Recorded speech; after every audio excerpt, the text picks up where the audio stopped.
Como siempre, un gusto estar con ustedes. Hoy vamos a ver dos conferencias. La primera, síndrome febril agudo sin foco o los síndromes febriles sin foco, o también se llama síndrome febril no focalizado.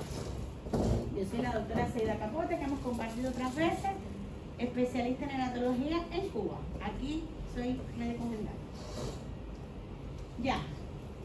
¿Cuál va a ser la ruta en el día de hoy? Bueno, pues definir algunos conceptos que tienen que saber o deberían saber, definir cuáles son los criterios de gravedad para, en base a eso, la conducta que se va a seguir, conocer las causas más frecuentes según el grupo etario, porque verán que varían de un grupo a otro, y describir la conducta a seguir ante cada uno de los grupos etarios.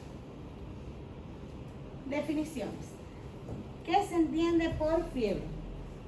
Fiebre no va a ser más que la elevación de la temperatura corporal como parte de la reacción de nuestro organismo, como una especie de reacción de fase aguda.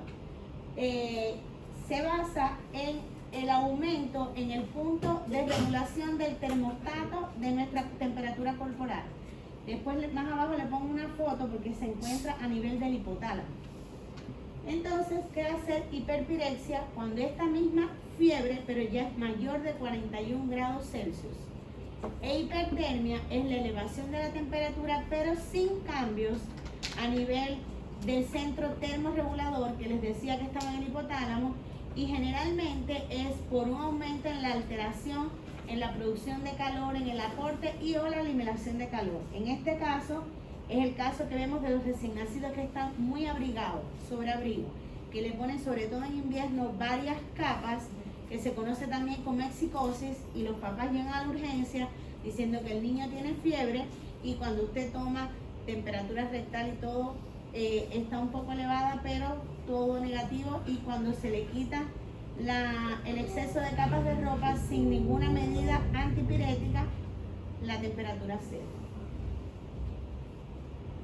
Otras definiciones de las cuales vamos a hablar de enfermedad grave por bacteria invasora, que es la patogenia o lo que va a producir una bacteria que invade nuestro organismo por vía hematógena, con compromiso del estado general. Aspecto tóxico es la apariencia grave o la apariencia séptica, que también se le denomina, que va a tener este paciente, que puede tener uno o más signos, entre ellos letargia, compromiso de la conciencia, cambios en el estado de la piel, que después lo veremos más adelante, trastornos en la hipoperfusión, hiperperfusión, el paciente puede estar cianótico, puede tener dificultad respiratoria. Bacteriemia oculta es un hallazgo donde vamos, obviamente, en la sangre, cuando se hace un cultivo, va a dar positivo al crecimiento de una bacteria, pero el niño puede estar incluso afebril o con muy poca sintomatología que no nos haga pensar en un foco evidente de la infección. Y la sepsis es la presencia de una bacteria patógena en la sangre de un niño, que aquí sí hay compromiso clínico tóxico. Acá en la patogenia, acá ya le ponía una imagen del hipotálamo donde está el centro termorregulador. Vamos a tener en cuenta los pirógenos. ¿Cómo se va a producir este mecanismo? Bueno, pues muchas veces la bacteria, cuando llega a nuestro organismo, libera una serie de sustancias que son tóxicas, que esto va a hacer que se activen los macrófagos. Y estos macrófagos, a su vez, van a ser capaces de liberar, entre otras múltiples sustancias, prostaglandinas, sobre todo del tipo E2.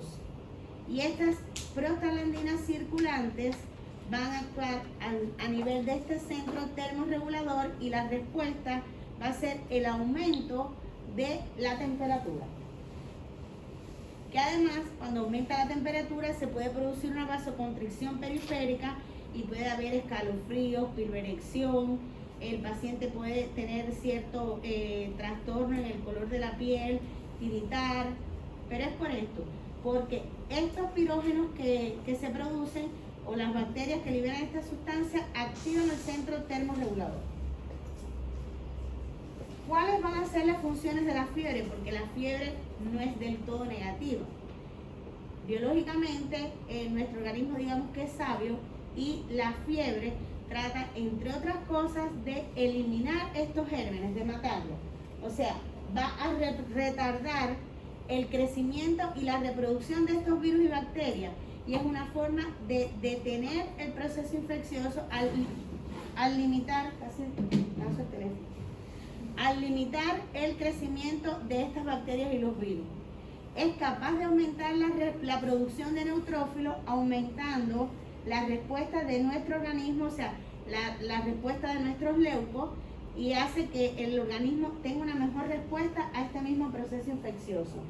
A su vez, es capaz de aumentar la proliferación de los linfocitos T, que también intervienen en la respuesta inmunológica de nuestro organismo, favorece la fase aguda corporal y hace que sea una recuperación más rápida ante las infecciones virales, porque muchas veces la hipertermia es capaz de producir lisis de estas bacterias y de estos virus.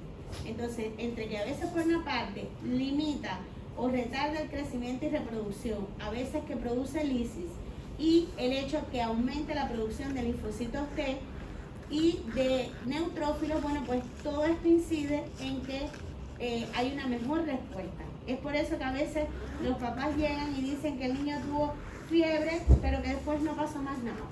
Y es por esto mismo, por la respuesta o la función de la fiebre. ¿Cuáles son los beneficios de bajar la temperatura? Porque independientemente de que la fiebre tenga su efecto positivo, no vamos a dejar un niño con una fiebre elevada. Incluso hay niños que tienen convulsiones febriles, y estos niños no debemos dejar tampoco que la temperatura se eleve demasiado. Primero, va a aliviar el malestar del niño, porque muchas veces el niño durante el pic febril puede estar muy decaído, inapetente, con compromiso del estado general, y después que cede el cuadro febril desaparece todo este malestar que tiene el niño, pero además disminuye las pérdidas insensibles del niño, porque además cuando sumamos un niño con fiebre, que transpira, que pierde líquido, que no quiere alimentarse, que no quiere tomar nada, si encima tiene vómito, tiene diarrea, todo va sumando, va aumentando las pérdidas insensibles de este niño. ¿Voy muy rápido? Ahora, hay varios sitios donde podemos medir la temperatura.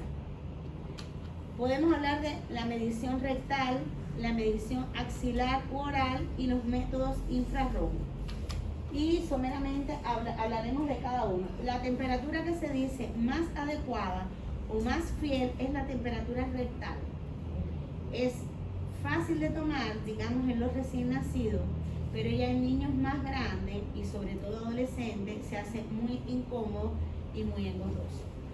En cuanto a la temperatura tomada a nivel axilar, también se puede medir, pero muchas veces se ve alterada cuando el paciente está deshidratado, si el paciente previamente ha consumido líquidos fríos o líquidos calientes, ahí también puede variar. Pero sí, generalmente la diferencia entre la temperatura axilar y la rectal es más o menos hasta 0,5 grados.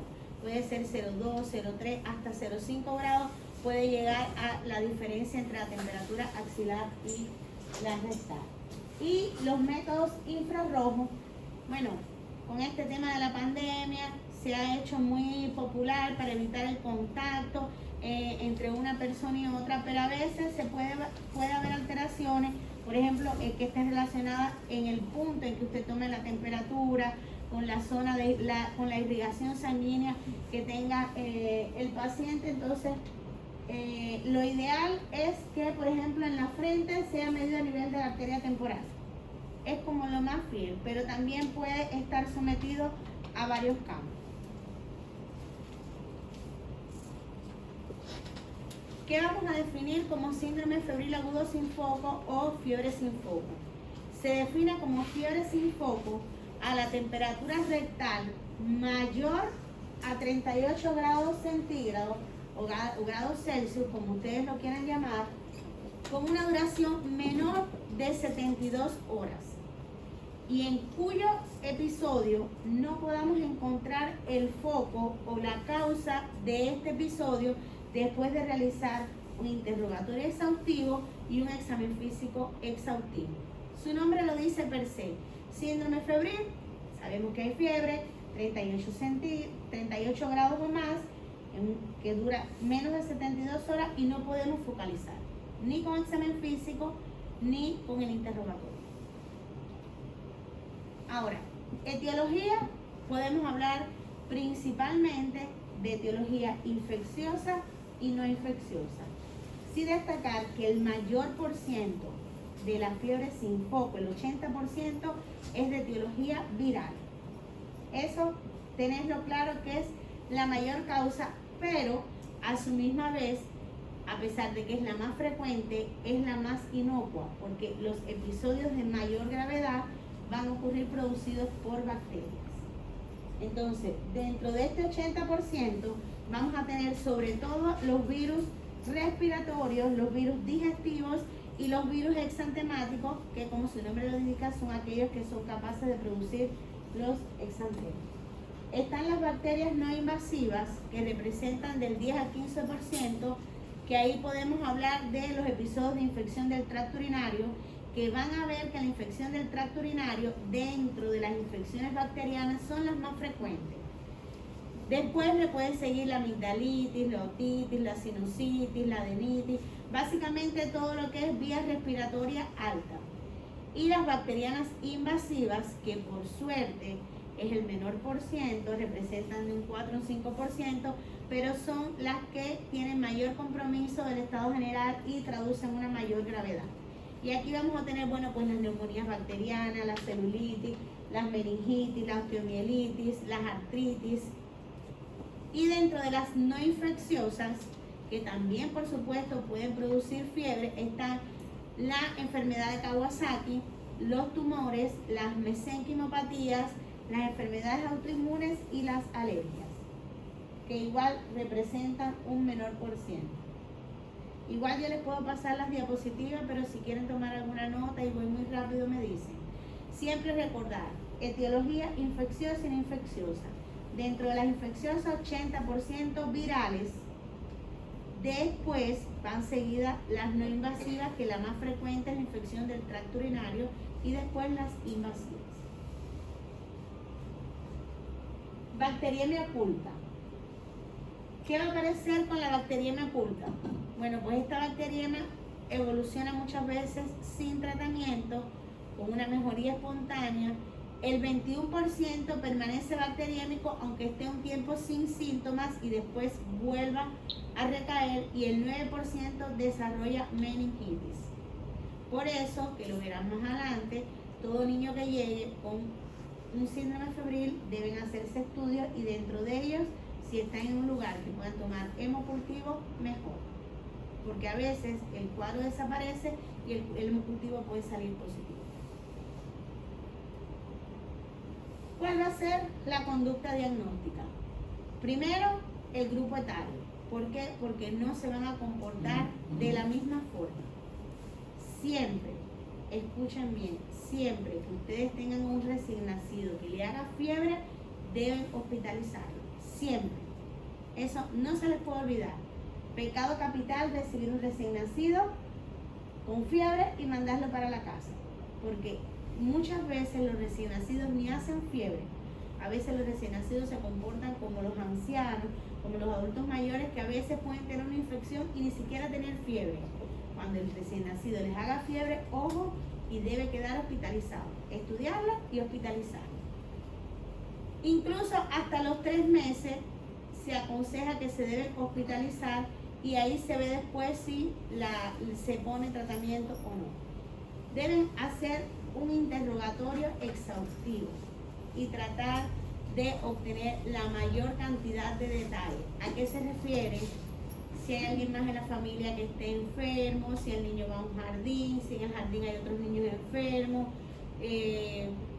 algo así. Por ejemplo, en el caso de la fiebre, ver si hay algún otro hijo que haya tenido tumores o que tenga alguna enfermedad de base, porque hay muchas causas que pueden ser hereditarias y no necesariamente es una fiebre invasiva. El examen físico detallado. Niño, examinarlo de pies a cabeza.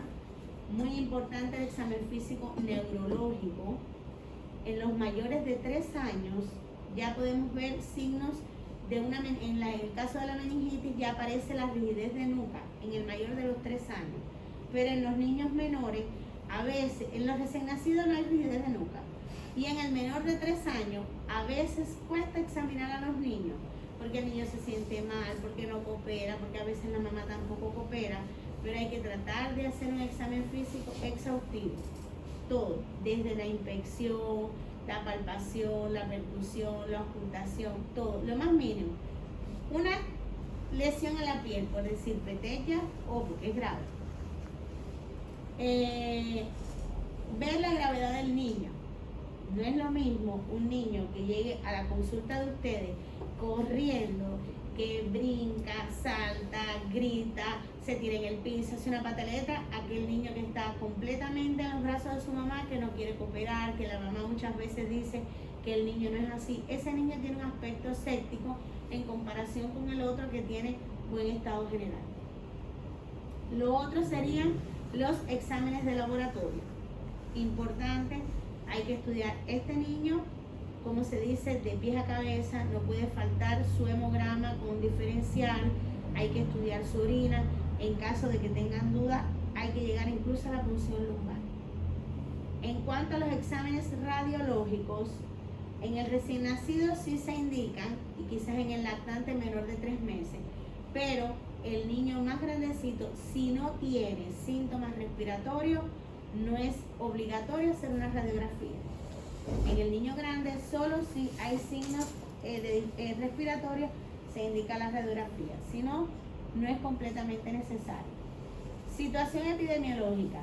Bueno, esto mismo que estamos atravesando ahora mismo, que estamos, desde hace ya tiempo que estamos con la pandemia. Lo primero, cuando un niño llega con síntomas respiratorios, ¿qué se hace? Una PCR. ¿Por qué? Teniendo en cuenta la epidemiología. Ahora, por ejemplo, que viene el invierno, que hay un aumento en la tasa de sincitial respiratoria, bueno, pues se hace IFI, porque se sabe que en el invierno hay un aumento de las infecciones respiratorias. Pero puede ser que en cuanto a la epidemiología, también el niño vaya a un jardín y la mamá le diga que hay otros niños en el jardín que están con diarrea, que están haciendo fiebre o que están con otitis. En cuanto al estado de inmunización, ¿a qué se refiere estado de inmunización? Niño que cumple esquema de vacunación, o sea que sus papás son disciplinados y los llevan a vacunar. Incluso de esto hablaré sumeramente en la otra conferencia, porque con este tema hay muchos papás que son antivacunas. Entonces, un niño que no tiene todo el esquema de vacunación completo es más propenso a adquirir o una infección respiratoria, llámese por un herpes o por una meningitis, porque no esté vacunado contra la influenza. Entonces hay que tener presente si este niño está protegido, si se ha vacunado, si ha cumplido el esquema, si tiene un retraso en su esquema de vacunación. ¿Por qué? Para irnos orientando. Situación social. ¿Por qué hay que hablar de la situación social? Porque lamentablemente hay niños que están en hogares vulnerables. Hay niños que lamentablemente sus papás no son tan preocupados, que incluso lo llevan a un centro de urgencia después que el niño ya lleva 1 o 2 días sintiéndose mal, con mal estado general, que quizás no administran de forma adecuada el tratamiento en cuanto a los antipiréticos, que no son padres responsables. Sabemos que hay padres que son adictos. Entonces, cuando a veces hay un mal medio, uno no puede confiar tanto en los padres. Por ejemplo, no tiene que ver con la fiebre sin foco, pero nosotros en la NEO, cuando hay antecedentes de que una madre es consumidora, no puede lactar al bebé. Incluso se le hacen toxicológicos seriados a la mamá, al bebé, y así lo mismo pasa con esto. En el caso de unos papás que sean adictos, no podemos confiarnos, aunque el niño no tenga tanta toma del estado general, en mandarlo de vuelta a su casa, porque si a los padres le da por consumir, no van a estar en óptimas condiciones de velar la salud de este bebé. Entonces, en el caso de que sean casos sociales, valga la redundancia, que los papás no sean responsables, es mejor hospitalizar el niño para poder monitorizarlo de una forma más adecuada. En cuanto al acceso médico y el seguimiento médico, no es lo mismo un niño que viva en el centro de la ciudad, cercano a un centro de urgencia, que en el momento en que el niño se descompense, le aumente la fiebre persista, los papás tengan factibilidad de llevarlo al centro de urgencia, a un niño que viva muy alejado, que en plena madrugada los papás quizás no tengan cómo llegar al centro de urgencia. Entonces son pequeños detalles, por eso se los pongo como tips que deben tener en cuenta al analizar un niño con fiebre sin foco. ¿Cómo vamos a evaluar el riesgo de infección bacteriana grave? Cuando ustedes revisen la literatura, hay varios criterios. Están los criterios de Illo, están los de Rochester, pero los de Rochester, son como los más fáciles de seguir. ¿En qué consiste esto? Bueno, esto nos va a servir para cuando ustedes vean este niñito que yo les dije que entra a su consulta, ustedes analicen estos criterios y van a ver que si el niño tiene muchos TIC positivos, el niño tiene riesgo de una infección bacteriana grave. Y si no, pues bajo riesgo. Por ejemplo, ¿qué vamos a ver? El paciente sin manifestaciones tóxicas. Cuando lleguemos, el niño llega a nuestra consulta y vemos, como les decía, que es un niño que está corriendo, que está saltando, que tiene buen estado general, no tiene manifestaciones tóxicas. Ahí ese es un niño que tiene bajo riesgo de infección bacteriana grave. Paciente previamente sano. ¿A qué se refiere esto? Y sobre todo tiene varios tipos. No es lo mismo un niño que haya nacido a término a un niño que haya nacido pretérmino. El niño pretérmino tiene más riesgo porque es un niño inmunocompetente. Que no haya recibido antibióticos en la última semana habla de bajo riesgo de infección bacteriana grave. Que no haya tenido hospitalizaciones recientes. El niño que no se ha hospitalizado recientemente nos habla de varias cosas. Primero, que no ha tenido el riesgo de una sepsis intrahospitalaria. Que su sistema inmune está relativamente competente y no es el mismo riesgo de un niño que, por ejemplo, tenga una enfermedad de base, como por ejemplo un niño que tenga una tumoración, que es un niño que está inmunocomprometido, es un niño que adquiere infecciones con facilidad porque es inmunocompetente y es un niño que su organismo va a hacer que ante un cuadro, digamos que no banal, pero una infección viral, por ejemplo, tenga mayor compromiso que un niño que no tenga ninguna patología de base. Y como le decía, bueno, uno se relaciona con la otra de la enfermedad crónica de base. Ahora, otro criterio de Rochester que nos habla de bajo riesgo de infección bacteriana grave es que no haya nada focalizado, excepción de la otitis media. Que bueno, ya sabemos que la otitis media tiene sus síntomas, se trata y este niño no tiene ese riesgo a menos de que no lo traten o que se complique de una infección bacteriana grave. Y en cuanto a los laboratorios, como les decía, este niño que ustedes van a recibir, que van a estudiar, cuando ustedes le hagan un perfil hematológico y vean que tiene un recuento de leucocitos normal de 5.000 a 15.000, es un niño que tiene bajo riesgo de infección bacteriana grave. Cuando el conteo absoluto de neutrófilos está por debajo de 10.000, también tiene poco riesgo de infección bacteriana grave. Cuando las bandas son menores a 1.500, cuando el sedimento urinario, recuerden que les dije que la infección del tracto urinario es la más frecuente, el sedimento urinario da menos de 5 leucocitos por campo, es un niño que tiene bajo riesgo. Aquí quería hacer una salvedad. Los niños no circuncidados. Los niños no circuncidados tienen más riesgo de infección del tracto urinario, que ya les había dicho que era la más frecuente, que aquellos niñitos que están circuncidados. Siempre les digo, las mamás, no sé por qué, tienen mucho miedo a hacer los ejercicios al bebé. Yo les digo públicamente, sin ningún tipo de miedo, yo tengo mellizos. Mis hijos tienen 12 años y no necesitan hacerse la circuncisión porque desde pequeños yo les hice los ejercicios. Y ahora ustedes dirán, pero eso duele. Ajá, duele, es verdad.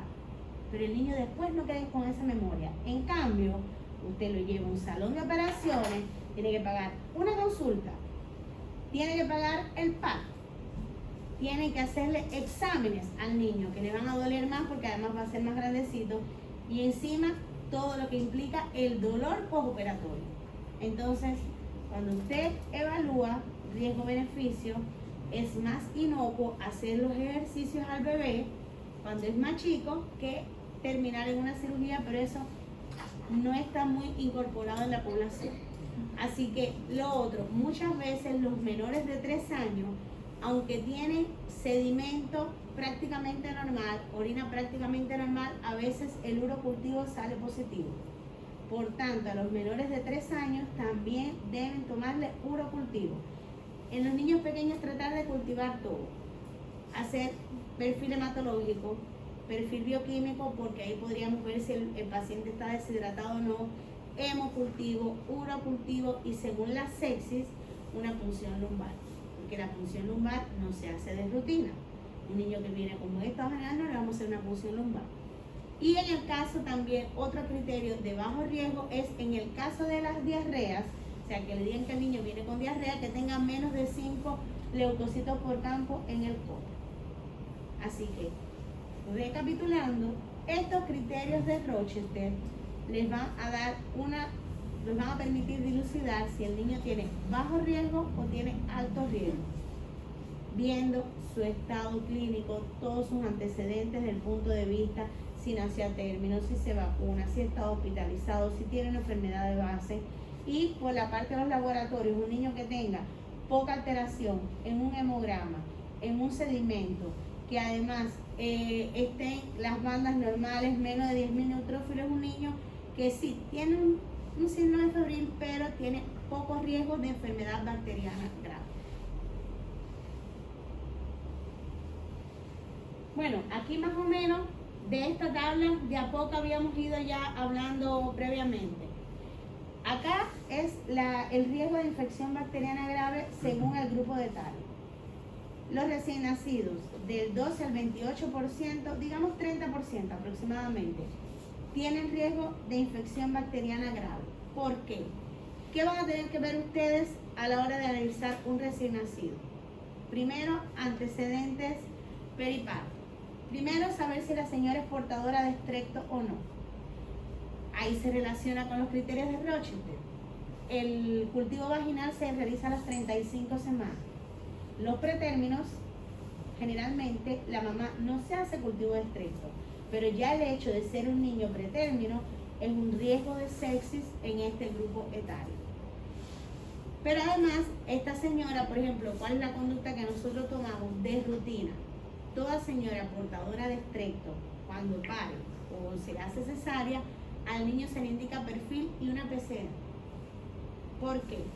Porque ahí vamos viendo cómo está. Bueno, el primer examen sale negativo, perfecto. Si el primero, no pasa más nada, no se repite. Si este primer perfil hematológico diese dudoso, se repite a las 24 horas.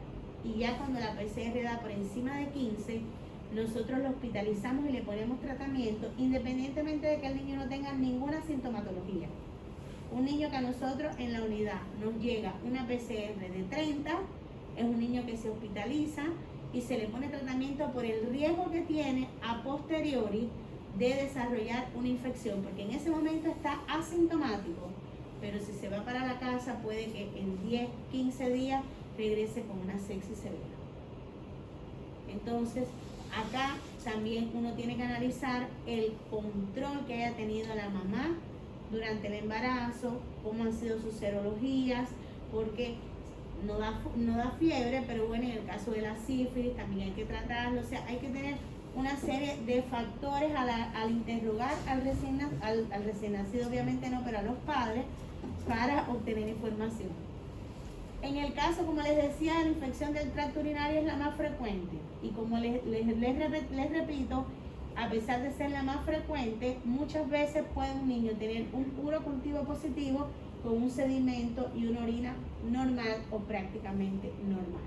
Y aunque este niño esté con poca sintomatología, que haya tenido 1 o 2 fiebres, pero si el urocultivo sale positivo, este niño debe hospitalizarse y ponérsele tratamiento. Ahora, ¿cuáles van a ser los agentes más frecuentes?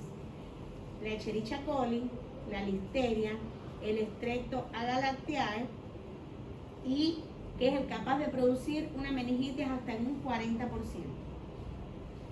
En cuanto a la listeria, muchas veces se confunde, porque lo hemos visto, por ejemplo, en el recién nacido. Cuando ustedes vean un recién nacido pretérmino, que les digan que el líquido era meconial, eso no es meconio, eso es una listeria hasta que se demuestre lo contrario.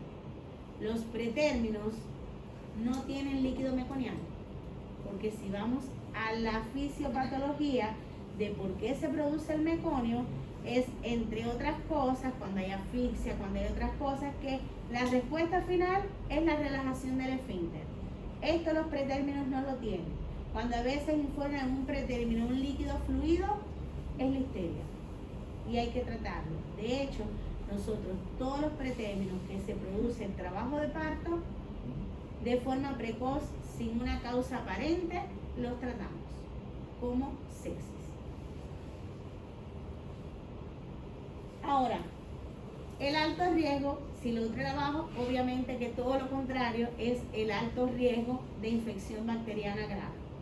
El aspecto del niño, ese niño que ustedes de que llegan, como les decía hace un rato, que ustedes ven que llega a la consulta, que es un niño que llega muy apático, que es muy decaído, que si es un niñito grande que no quiere cooperar en el interrogatorio, acorde a su nivel, que la mamá refiere que el niño no es así, que usted lo puede ver incluso que se ve como medio deshidratado, que tiene tendencia al sueño, que está somnoliento, que está letárgico, el paciente que está hipoperfundido. ¿Cómo ustedes van a saber si está hipoperfundido? Porque la mamá le dice que orina poco, que va a tener un hiene capilar enlentecido.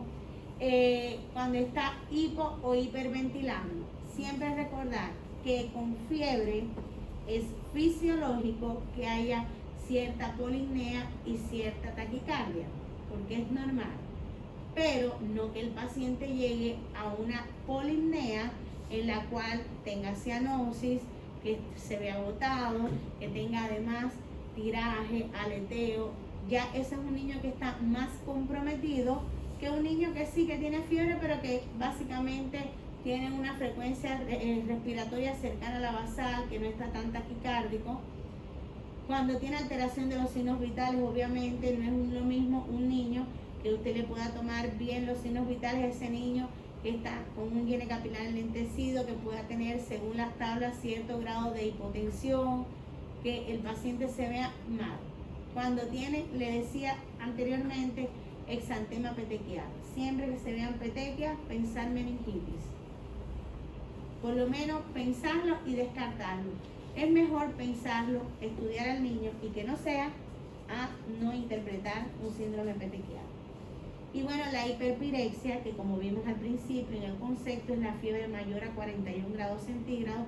Un niño que llega con una fiebre de 41 es un niño que está gravemente enfermo, porque no es la temperatura habitual. Entonces, generalmente todos estos tips o estos síntomas nos hablan de que el paciente está comprometido desde el punto de vista de su estado general. De los exámenes complementarios, de a poco habíamos ido hablando en su momento. Básicamente, en un lugar que ustedes estén, por muy alejado que estén, mínimo hacer un perfil hematológico. No reciban un niño con fiebre y no lo estudien. Por lo menos cuídense las espaldas, cuídense tantos años de carrera y háganle mínimo un hemograma para ver cómo están sus leucocitos, cómo están las plaquetas, porque pues, a veces el niño no tiene los leucocitos tan elevados, pero tiene una trombocitopenia. Entonces, si sus plaquetas están disminuidas, puede ser a veces un signo indirecto de una sepsis. Como les decía, la radiografía en los mayores de 3 años, sí y solo sí si tienen síntomas respiratorios, porque un niño que le diga que en el jardín hay un brote de diarrea y que el niño ha tenido varias diarreas, como que la radiografía no tiene mucho sentido. También entonces tener un poco de sentido común, porque estamos irradiando al niño de forma innecesaria. Incluso a veces vemos en las unidades que a un mismo niño se le hacen varias radiografías seriadas. Usted tiene un niño con un neumotórax, bueno, se justifica para ver la evolución, pero si es un niño que tiene una neumonía, la radiología no le va a variar en 24 horas. Entonces a veces radiografías muy seguidas a veces son innecesarias. Sedimento y o urocultivo. Más bien y urocultivo. Sedimento y urocultivo. El hemocultivo que le hablaba, pero bueno, depende donde ustedes se encuentren y la disponibilidad de recursos, sino derivarlo a un lugar donde puedas completarle al niño el estudio. Función lumbar, si el paciente está muy sintomático, con compromiso del estado general y ustedes le han ido haciendo el decalaje de todos los estudios y no encuentran nada, porque por ejemplo les llega un niño con síntomas con malestar general y usted lo examina y diagnostica una amigdalitis, una otitis. O sea, cuando usted no pueda diagnosticar el foco y haya ido agotando los recursos y el niño se ve aséptico, ahí con todas las medidas, obviamente asepsia, antisepsia, y si es que lo tiene, hacer función lumbar. Coprocultivo en el caso sobre todo de los niños con infecciones desde el punto de vista digestivo. Antígenos. El antígeno es relativo, hay que ver si hay disponibilidad en el lugar en que ustedes se encuentren. PCR, que ahí se le pone una PCR mayor de 30, tiene una sensibilidad de un 75, un 80% y una especificidad, de un 80%. O sea, la PCR traten de que no les falte, porque es súper importante. A veces se indica también la procalcitonina, que tiene, cuando está por encima del 0,5, tiene una sensibilidad del 91% y una especificidad del 93%. La procalcitonina es confiable, pero en el recién nacido, primeras 72 horas no tiene validez. Porque si usted es un recién nacido, en los primeros 3 días le manda una procalcitonina, como su nombre le dice, procalcitonina depende del calcio. Y si es un niño que tiene una hipocalcemia, la procalcitonina va a estar alterada por la fisiología, entonces no podemos pensar en ese caso en una sepsis. Generalmente se manda la procalcitonina ya cuando el niño tiene más días. Pero en las primeras 72 horas en un recién nacido no tiene mucho valor diagnóstico. Si mayor de ese tiempo, PCR elevada y procalcitonina elevada, ojo que el niño tiene una sepsis. Estúdienlo porque ese niño está séptico. Tratamiento antitérmico. Bueno, igual al principio habíamos visto de que aliviaba el malestar del niño, disminuía las pérdidas de líquido por la transpiración. Podemos hablar de medidas físicas y medidas farmacológicas. Dentro de las medidas físicas vamos a hablar de una hidratación adecuada. Un niño que está presentando fiebre, que es un niño que cuando le baje la temperatura que va a transpirar, debe ser un niño que debe estar hidratado con frecuencia, porque si no, la fiebre puede hacerse un círculo vicioso por estar deshidratado. Y una nutrición adecuada, bueno, se refiere en cuanto al balance según el grupo etario del niño y según lo que el niño pueda comer, obviamente, en cuanto a que sea sobre todo una alimentación saludable. No es porque el niño esté enfermo, ay, pobrecito el niño, vamos a comprárselo y vamos a darle pura Coca-Cola y papas fritas. No es la idea. Así que tengan su comida por horario, sobre todo a base de proteína, con sus carbohidratos, todo en su balance nutritivo. Retirar el exceso de ropa. ¿Por qué? Lo hablábamos al principio. Existe la lexicosis que se ve sobre todo en los niños más pequeños, que es por el exceso de abrigo, sobre todo en el tiempo de invierno, que puede aumentar la temperatura. Entonces, si este niño que además está teniendo una fiebre, usted lo tiene con varias capas de ropa, va a ser un niño que va a costar más trabajo que esa fiebre ceda, pero además cuando la fiebre ceda, ese niño va a transpirar y entonces va a estar con la ropa toda mojada. Así que ahí como, no es que lo tengamos desabrigado, pero los excesos como que son malos. Y tratar de tenerlo, bueno, pues hacerle cambio de ropa de cama con frecuencia, para que esté todo mucho más limpio. Las medidas de enfriamiento externo no son adecuadas. ¿A qué se refieren con enfriamiento externo? En algún momento se hablaba de que el niño está con fiebre, darle un baño con agua fría. Eso es erróneo. O fricciones con alcohol. Eso también está visto que está descartado. Usted, medidas físicas, disminuir la cantidad de ropa, hidratarlo, que esté bien nutrido, ventilar un poco las habitaciones, pero no el niño con fiebre meterle o darle una ducha de agua fría, por decir algo. ¿Y los paños fríos en la frente? Prácticamente no hacen mucho, pero se puede poner, pero no es lo aconsejable. Es porque cae dentro de las medidas de enfriamiento externo. Las abuelitas, sobre todo, son las que dicen un pañito frío, pero al final no tiene mucha traducción desde el punto de vista fisiopatológico porque no va a llegar al hipotálamo. Entonces, tampoco va a tener una respuesta a nivel de todo el cuerpo como para hacerlo. En cuanto a los fármacos, yo no se los puse porque nunca recomiendo la aspirina. Ustedes van a ver que hay bibliografía que sugieren la aspirina, pero la aspirina puede dar lugar al síndrome de Raynaud. Entonces, como puede tener su prejuicio, pues yo no lo indico, habiendo otros medicamentos antitérmicos, como por ejemplo el paracetamol, el ibuprofeno, el metamizol. Ahí le pongo las dosis: el paracetamol de 10 a 15 miligramos por kilo dosis, que se puede indicar entre cada 4 o 6 horas. Cada 4, en mi opinión, es mucho, pero la bibliografía se los dice así. Mandando el paracetamol cada 6 horas, ahí estaríamos bien, con una dosis máxima de 90 miligramos por kilo por día. El ibuprofeno siempre es una dosis un poquito menor, de 5 a 10 miligramos. Ustedes después van a ir manejando las dosis como más o menos les guste, pero ni menos de 5 ni más de 10, con una máxima de 40 miligramos por kilo por día. Igual yo sugiero cada 6 u 8 horas. Hay bibliografías que dicen cada 4 horas. Cada 4 horas encuentro que es mucho, y entonces el niño puede incluso tener vómitos.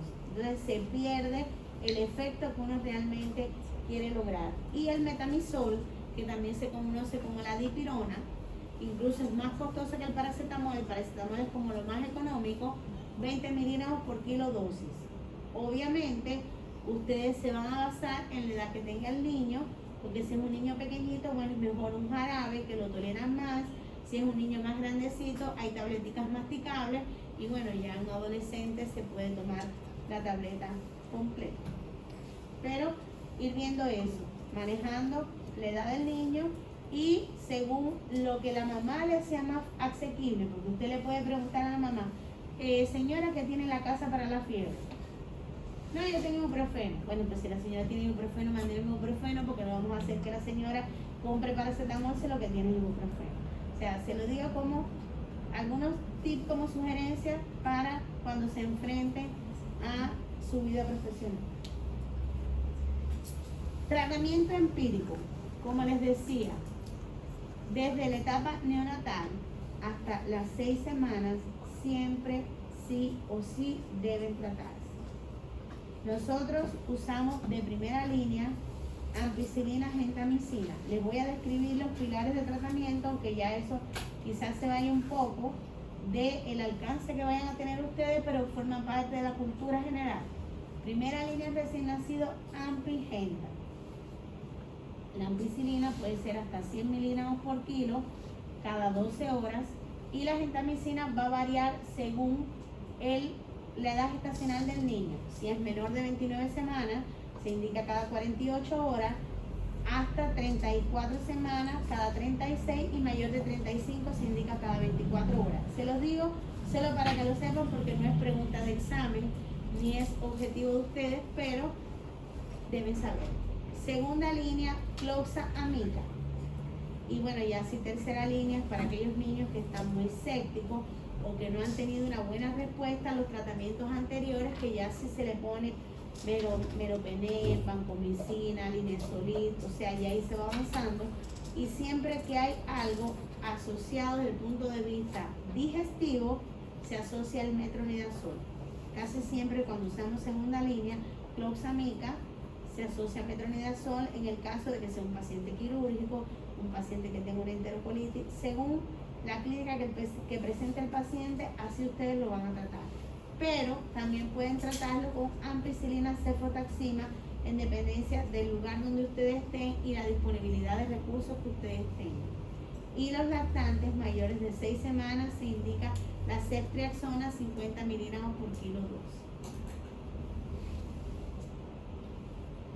Ahora, este es un algoritmo que le pongo acá para que ustedes se vayan guiando en cuanto a si el niño, según su edad estacional, hasta los 3 meses y después de los 3 meses y hasta los 3 años, en cuanto a la conducta que ustedes van a tomar, viendo si este paciente se ve tóxico o tiene un aspecto séptico o tiene compromiso del estado general o un Rochester bajo, o el niño que tiene un aspecto tóxico que tiene un Rochester alto.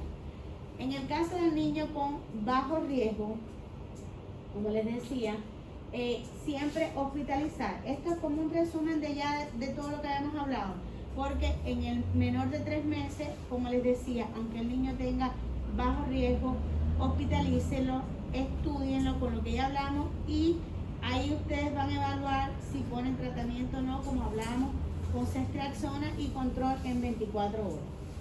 Si el niño, todos los exámenes están negativos, bueno, pues también realizar una orina y esperar incluso hasta el resultado, porque a veces el urocultivo es positivo y entonces ahí tendrían la respuesta en dependencia si pueden hacer antibiograma o no. Pero en la esencia, menor de 3 meses siempre hospitalizarlo, estudiarlo y tratarlo, preferiblemente. Ahora, en el caso de aquellos niños que tienen aspecto tóxico, por supuesto que siempre, sí o sí, igual se va a hospitalizar, se van a estudiar y se va a decidir una conducta y un tratamiento. Y siempre antimicrobianos parenterales. Y en el niño que no tenga un aspecto tóxico, pero que tenga una temperatura elevada, mayor a 39, mayor a 39.5, en el caso de que tenga positivo algún examen, tratarlo. Si los exámenes están negativos y la fiebre persiste o hay un deterioro clínico, tratarlo. ¿Les quedó claro cómo es el algoritmo?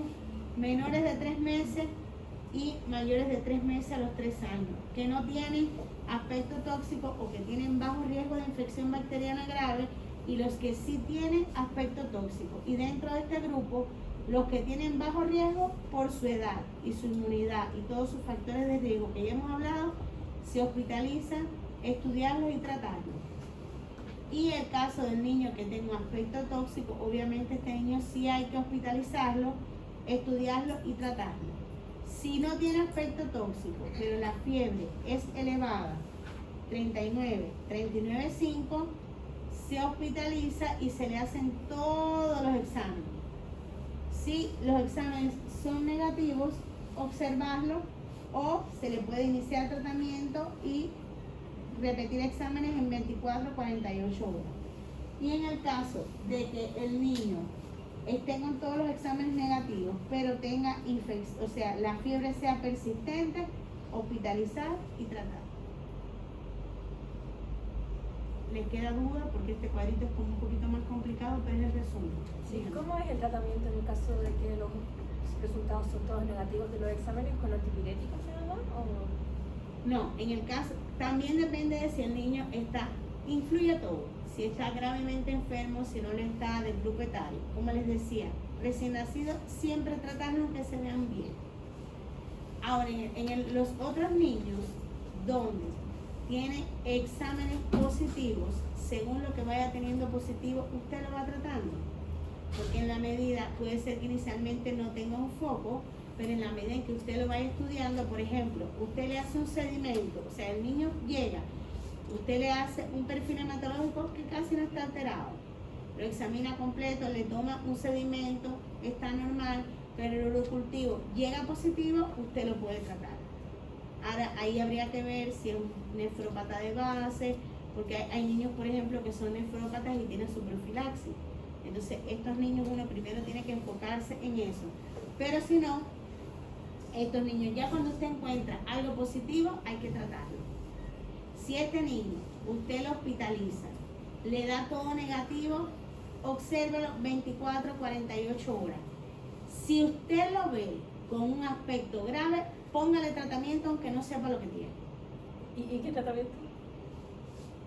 Bueno, por ejemplo, en el caso de los recién nacidos ya le había dicho, en el caso de los niños más grandes partirían con ceftriaxona, que como que cubre varios gérmenes, ¿entiende? Porque usted no sabe qué se va a enfrentar.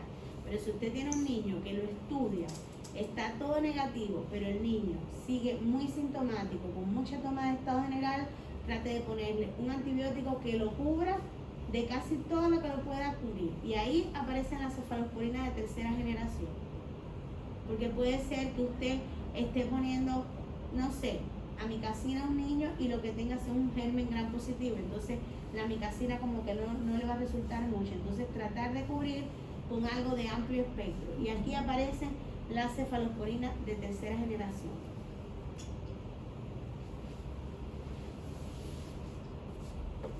Ahora, a modo de conclusiones, primero, síndrome febril sin foco es una de las causas más frecuentes que ustedes se van a encontrar como motivo de consulta. ¿Por qué trae al niño? Porque tiene fiebre. Y ahí aparece todo el interrogatorio del que habíamos hablado. Recordar que el 80% es de etiología viral y de las bacterianas la más frecuente es infección del tracto urinario. Y que muchas veces tiene un curso autolimitado. Recordar que el concepto fiebre sin foco, una duración de 72 horas aprox, y que ustedes lo encuentran en foco y que no es una fiebre tan elevada. ¿Dudas? Doctora, en cuanto a los criterios de Rochester, ¿hasta qué edad se usa? Se usa en cualquier grupo etario. Sí, pero me confundí cuando usted puso el cuadro donde el tratamiento donde habla es el anterior. No, el donde está el resumen del tratamiento que nos muestra al final. Porque el algoritmo, claro, dice que hay un aspecto no tóxico o de bajo riesgo, y ese es siguiendo los criterios de Rochester, ¿correcto? Es que los criterios de Rochester son bajo riesgo de infección bacteriana grave. Y aquí cuando habla de aspecto tóxico, es el aspecto que tiene el niño. Son cosas diferentes. Aquí cuando se refiere a aspecto tóxico, es el aspecto que tiene el niño. Es al que yo me refería, que si a usted le llega un niño en el rango ese que usted ve, de 3 meses a 3 años, aspecto tóxico es el aspecto que tenga el niño. Ahí yo me refería al niño que le llega muy decaído, que no quiere cooperar, que no quiere comer, que la mamá le dice que está mal, que no orina, que está muy sintomático, que usted lo ve, que está letárgico, que no coordina. A ese aspecto tóxico es al que se refiere, al aspecto del niño. ¿Qué es lo otro? Que al lado dice aspecto no tóxico de bajo riesgo. El aspecto no tóxico es el niño que se ve aparentemente bien a partir de su fiebre. Es el niño en que quizás la mamá le diga que durante el pic febril está un poquito decaído, pero cuando se dé la fiebre ya el niño está muy normal. Ese aspecto tóxico es el aspecto del niño. En cambio, los criterios de Rochester son los criterios para definir el grado de infección bacteriana grave. Acá se los pongo. Sí, doctora, y otra duda en cuanto a los de Rochester, o sea, si no se cumple cualquiera de estos criterios, ¿se considera que hay un riesgo de infección bacteriana grave? Si no se cumplen hasta 3 criterios. 3 criterios. ¿Entiende? Porque esto, incluso si usted lo ve, es considerando a modo general, considerando el aspecto del niño o que no tenga manifestaciones tóxicas, sus antecedentes y los exámenes de laboratorio. Digamos que si tiene una de cada una alterada, ya en la medida que haya más alterados va aumentando el riesgo de infección. Y esto, lo de Rochester, es para usted evaluar el riesgo de infección bacteriana grave. No sé si quedó saldada la duda, porque el aspecto tóxico es el aspecto como que usted ve al niño. Sí, el bajo riesgo, yo creo que me confundí, pero sí. Entonces, el Rochester sirve cuando hay casi todos los tips están dentro de un rango normal. Esto es lo que te sirve para predecir que hay bajo riesgo de que el niño desarrolle una infección bacteriana grave. Básicamente que puede ser un proceso viral, algo resolutivo, pero con un Rochester bajo el niño es poco poco probable que termine hospitalizado en una UCI, a menos de que el proceso que tiene punto de partida se vaya complicando. ¿Alguna otra duda? No sé qué es. Yo tengo una duda, pero no es como es sobre lo que habló de los niños con circuncisión, que respecto a la madre de que tenían como miedo de hacer las técnicas. ¿Cuáles técnicas se refería que yo no las conozco? Perdón, ¿me repite la pregunta? Cuando usted habló sobre de que los niños que no tienen la circuncisión ya tienen más riesgo de hacer hijos.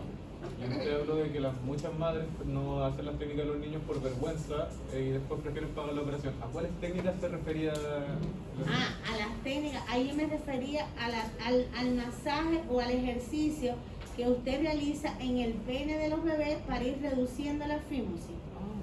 ¿Entiendes? Son ejercicios que se le van realizando al bebé, pero esto es para la circuncisión, no tiene tanto que ver con la fiebre sin foco. Y doctora, ¿sabe que nos dijeron en clases de neonato que eso no había que hacerlo? En la etapa neonatal generalmente no se hace. Mira, aquí por cultura en Chile nadie lo hace. Y después, y de hecho, muchas veces a los niños ni los examinan los genitales en la consulta. Cosa que no debe ser, porque muchas veces un paciente cuando usted lo examina ve que está lleno de secreción balano prepucial y muchas veces ese es el punto de partida de una infección del tracto urinario.